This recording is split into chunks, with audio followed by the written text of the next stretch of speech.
અને પછી માળા કરવા બેસો એટલે એવી રીતે નહીં ઓમ નમો ભગવતે વાસુદેવ ઓમ નમો ભગવતે વાસુદેવ ઓમ નમો ભગવતે વાસુદેવ એવી રીતે નહીં કરવાનું. પદ છૂટા પાડીને મંત્ર કરવાનો.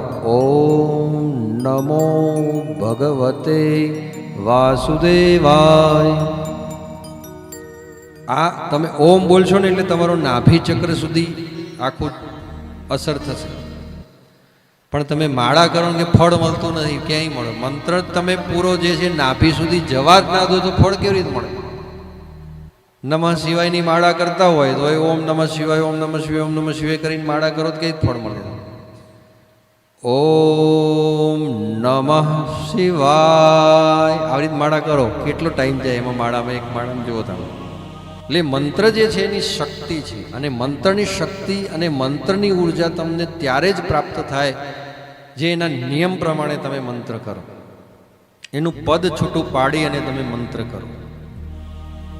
એટલે એ પ્રમાણે જે મંત્ર કરો એટલે દ્રાદશ અક્ષરી મંત્ર છે આ. એટલે દ્રાદશ અક્ષરી મંત્રની અંદર તમે જેટલો મંત્ર ઊંચો લો, બહાર કાઢો, એ પ્રમાણે તમારો શ્વાસોશ્વાસ એટલો રોકાય અને એ પ્રમાણે ધીમે ધીમે બહાર નીકળે. એટલે એનાથી ફાયદા શું થાય? શરીરની અંદર કફ, વાયુ અને પિત્ત ત્રણનું નિયંત્રણ થાય.